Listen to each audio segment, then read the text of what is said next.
BRS కు 12 నుండి 14 సీట్లు 14 సీట్లు వస్తే ఢిల్లీలో తడాకా చూపిస్తాం.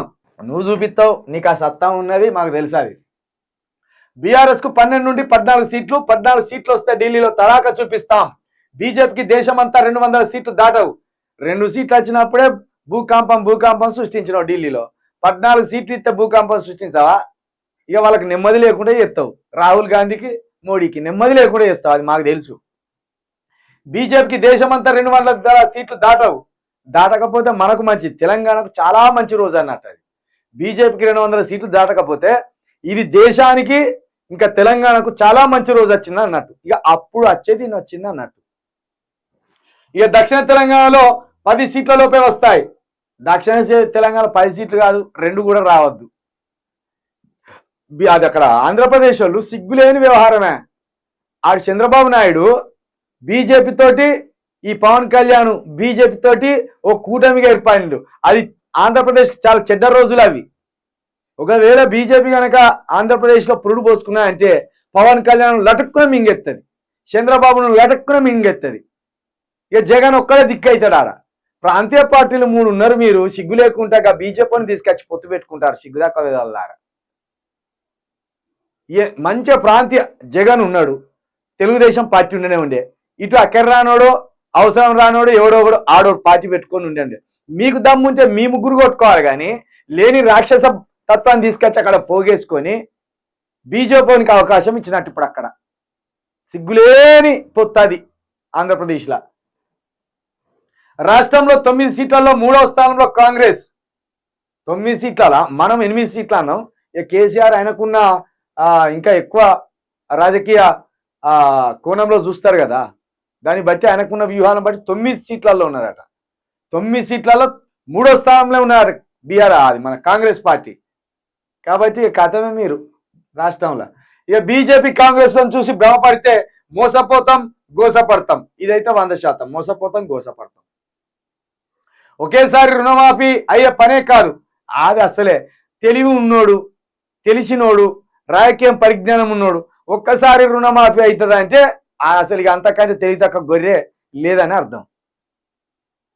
నెక్స్ట్ సీజన్లో అసెంబ్లీలో కేసీఆర్ ప్రళయ గర్జన. ఫోన్ ట్యాపింగ్ తో సీఎం మంత్రులకు సంబంధం లేదు. దేశ రాజకీయాల్లో తెలంగాణ తడాకా చూపిస్తాం. రైతు బంధును ఎగబెట్టేందుకు కాంగ్రెస్ కుట్ర. కాంగ్రెస్ పై చేనేత కార్మికులు కోపంగా ఉన్నారు. మహిళలు తిట్టు తిడుతున్నారు. నా తల తెగిన సరే కృష్ణా గోదావరిలో వాటాలు తేరాల్సిందేనని చెప్పా.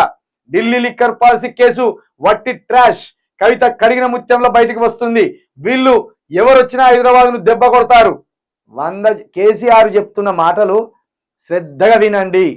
కేసీఆర్ చెప్తున్న ప్రతి మాట, ప్రతి అక్షరం ఇది అక్షర సత్యం. గోసపడతాం. తెలంగాణ మళ్ళీ వెనకపోతున్నది. తెలంగాణలో నీళ్ళు ఆగినాయి, తెలంగాణలో కరెంట్ ఆగుతున్నది, తెలంగాణలో విద్యార్థులు మళ్ళా ధైర్యం కోల్పోతున్నారు. అదేవిధంగా చేనేత ఆత్మహత్యలు జరుగుతున్నాయి, రైతు ఆత్మహత్యలు జరుగుతున్నాయి, డ్రైవర్ ఆత్మహత్యలు జరుగుతున్నాయి.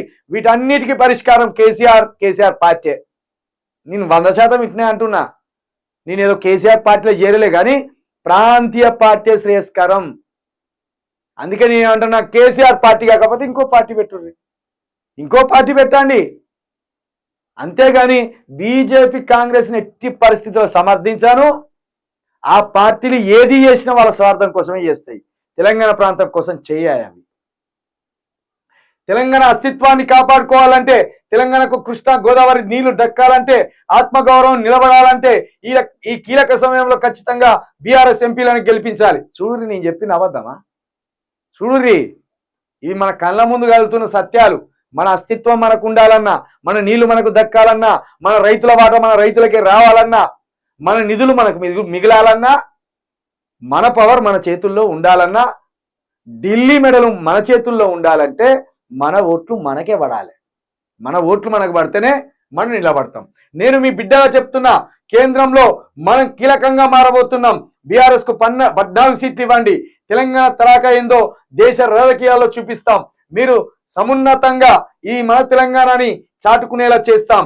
మేధావి లోకానికి, యువతకు విజ్ఞప్తి చేస్తున్నా, పేగులు తెగేదాకా కొట్లాడే పార్టీ బీఆర్ఎస్.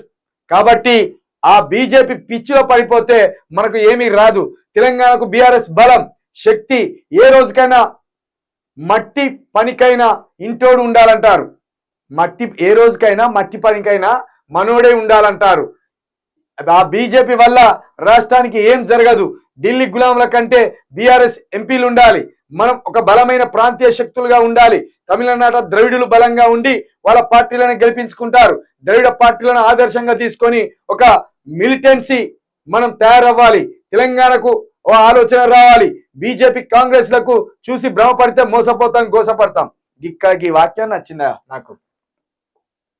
నేను రోజు చెప్తున్నా మీకు, తమిళనాడు రాజకీయం మన రాష్ట్రంలో రావాలి, తమిళనాడు రాజకీయం మన రాష్ట్రంలో రావాలి, తమిళనాడు లాంటి ప్రాంతీయ తత్వం మనకు రావాలి, తమిళనాడు లాంటి ప్రాంతీయ నాయకులు మనకు ఉండాలి. అంత బలంగా ఉంటేనే ఢిల్లీని ఢీ కొడతాం. ఇది ద్రవిడ పార్టీలను ఆదర్శంగా తీసుకోవాలి. తమిళనాడు పార్టీలను ఆదర్శంగా తీసుకోవాలి మనం. అన్నా డిఎంకే అన్నా డిఎంకే పోతే డిఎంకే వస్తుంది, డిఎంకే పోతే అన్నా డిఎంకే వస్తుంది. ఆ రెండు పార్టీల మధ్యనే అధికారం అటు ఇటు జరుగుతూ ఉంటుంది మార్పిడి. ఇప్పుడు కొత్తగా ఆయన మన యాక్టర్ విజయ్ ఉన్నాడు కదా, స్టార్ హీరో విజయ్. ఆ విజయ్ కూడా ఒక పార్టీ పెట్టిండు. ఆయన పార్టీని కూడా ఆదరిస్తే ఇంకా మూడు అవుతాయి, ఇంకా బాగుంటుంది. ఈయన కమల్ హాసన్ ఒక పార్టీ పెట్టింది కానీ ఆయన వల్ల కాలే. పార్టీని నిలబెట్టాలంటే చాలా గట్టి సంకల్పం కావాలి. ఇగో ద్రవిడ పార్టీలను ఆదర్శంగా తీసుకొని ఒక మిలిటెన్సీ అంటే ఒక మిలిటరీ ఫోర్స్ లాగా పనిచేయాలంటాడు కేసీఆర్. నేను అందుకే దీని భవిష్యత్తును ఊహించే తెలంగాణ ప్రొటెక్షన్ ఫోర్స్ అని పెట్టినాం మేము. చాలా పెద్ద ఆలోచనతో పెట్టినాం మేము. ఇప్పుడు మా వెనక సైన్యం లేకపోవచ్చు, మాతోటి కొంతమందే కలిసి రావచ్చు, కానీ దినదినం రోజు మాత్రం దీని ఫోర్స్ను పెంచుతాం మేము. ఒక్క అంశం దొరికితే ఒక్క అంశం మీద ప్రాణాలకు తెగించాలని కొట్లాడతాం, అక్కడ దాకా తీసుకుపోతాం. ఇగో ఈ మిలిటరీ ఫోర్స్నే తయారు చేస్తాను. తెలంగాణ ప్రొటెక్షన్ ఫోర్స్ అనేది ఈ మిలిటరీ ఫోర్స్ లాంటిదే. ఇలా ఎవరు పాల్గొనాలన్నా, ఎవరు మాతో కలిసి రావాలన్నా మరొక శక్తిగా, మరొక వేదికగా మనం ఎదిగే అవకాశం ఉన్నది తెలంగాణ ప్రాంతంలో. కాబట్టి తెలంగాణ ప్రొటెక్షన్ ఫోర్స్ అని పెట్టినాం. కలిసి వచ్చే వాళ్ళు ఎవరైనా తెర మీద ఇచ్చినాం కదా, 9704642961 ఆ నెంబర్కి మీ డీటెయిల్స్ పంపండి. ఈ ఎన్నికలు అయిపోగానే, అటు ఎమ్మెల్సీ ఎన్నికలు అయిపోగానే భవిష్యత్ కార్యాచరణని రూపొందిస్తాం. భవిష్యత్ కార్యాచరణకు ఎట్లా కొట్లాడాలో, ఎట్లా ముందుకెళ్లాలో కూడా ఒక ప్రణాళికబద్ధంగా ముందుకు పోతామనేది మరొకసారి మీ అందరికీ తెలియజేస్తున్నాం.